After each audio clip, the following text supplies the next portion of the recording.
All right, a little bit of explanation. This will go on the honors chapter 2 test from the purple book, but this is actually inequalities, which comes from the 7th grade, the green book, chapter 6, lessons 6 through 8. So I'm going to do just a couple practice problems off of the guided practice, off those 6, 7, and 8. Okay, so this is lesson 6. It's on one-step algebraic inequalities. Notice it's not an equation. It's a greater than or a less than or a greater than or equal to, less than or equal to.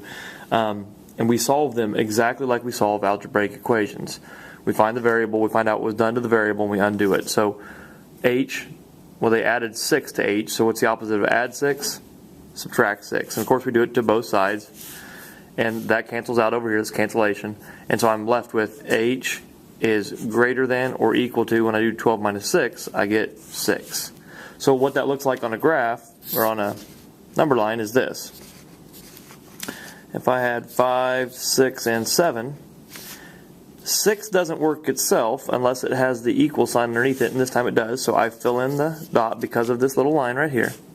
And then everything that's larger than 6 also works. So 6, 6 and 1/5, 6.27777, 7, 7.5, 8, all of these numbers out to the right. So remember, solving an inequality gives us a range of answers. Remember, the circle is filled in if it has an underline underneath it saying greater than or equal to. That means 6 itself works. Okay? Let me look at number 3. It's a story problem, so I wanted to do a story problem with you. An elevator can hold 2,800 pounds or less. Okay, 2,800 or less. That means it's going to be a less than or equal to, right? Write and solve an inequality that describes how much more weight the elevator can hold if it's currently holding 2,375 pounds. Okay. So if I wrote that, that would be 2,375 pounds plus some number that I don't know. I'll just call it x, right? Has to be less than or equal to 2,800 pounds. Now we would solve it the exact same way we just solved the other problem. Find the variable, find out what was done to it, and undo it. Minus 2,375, minus 2,375. Those, of course, cancel out, and you're left with x is less than or equal to 425 pounds. Once again, what that would look like. Right here at 425, so there'd be 424, 426. It has a less than or equal to, so I'm going to fill it in at 425, and anything less than or equal to 425 will work. Alright, so we go on to the next guided practice. This is with multiplication division. Now this one has a special rule, because if you, when solving an inequality, if you happen to multiply or divide by a negative, you have to flip that sign. So right here I see that I'm going to be dividing by -3, right?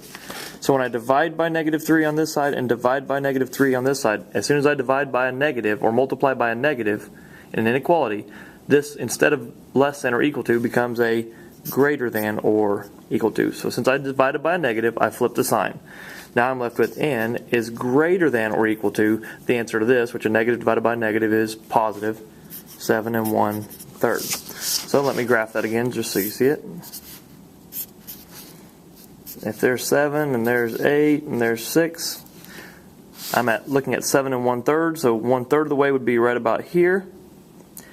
This has the equal sign underneath it, so I once again fill it in, and I'm looking at all of the numbers greater than or equal to it.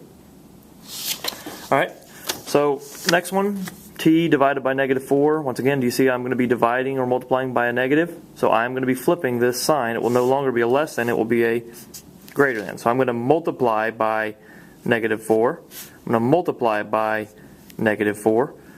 Those cancel out, and I'm left with t is greater than, because I flipped it, greater than 44.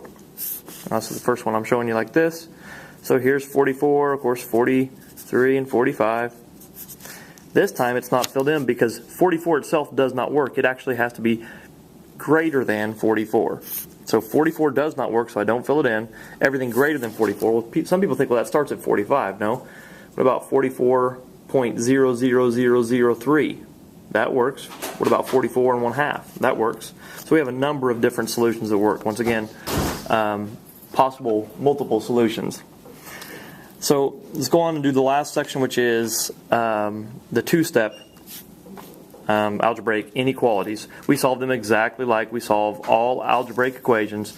Leave, change, opposite, distributive property, combine like terms, variables on both sides, subtract one set, all of that same stuff that we've done every time, except the rule is if we happen to multiply or divide by a negative, we have to flip the sign. So leave, change, opposite. I'm going to distributive property, don't have any. Combine like terms, don't have any. Variables on both sides, don't have any. So I'm ready to just undo this two-step algebraic equation. I haven't done one with rainbow, so let me do one with rainbow. All right.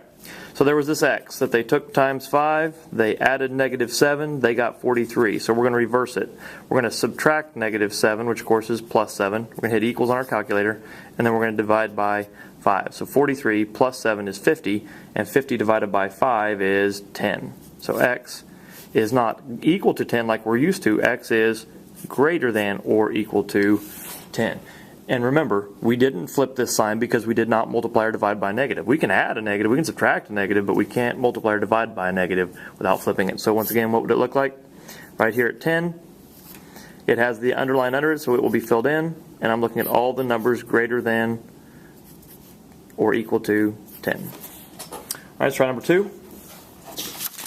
Number 2.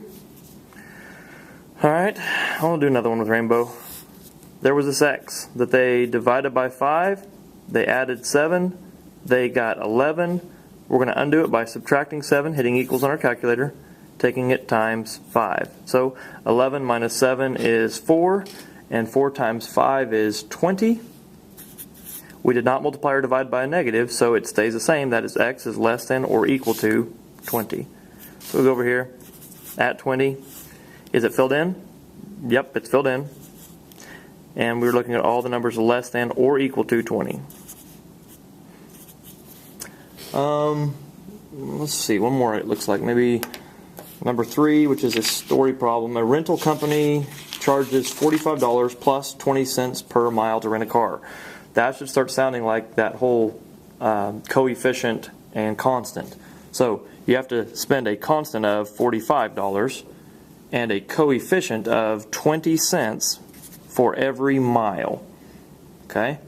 So I'd say 0.2 for every mile.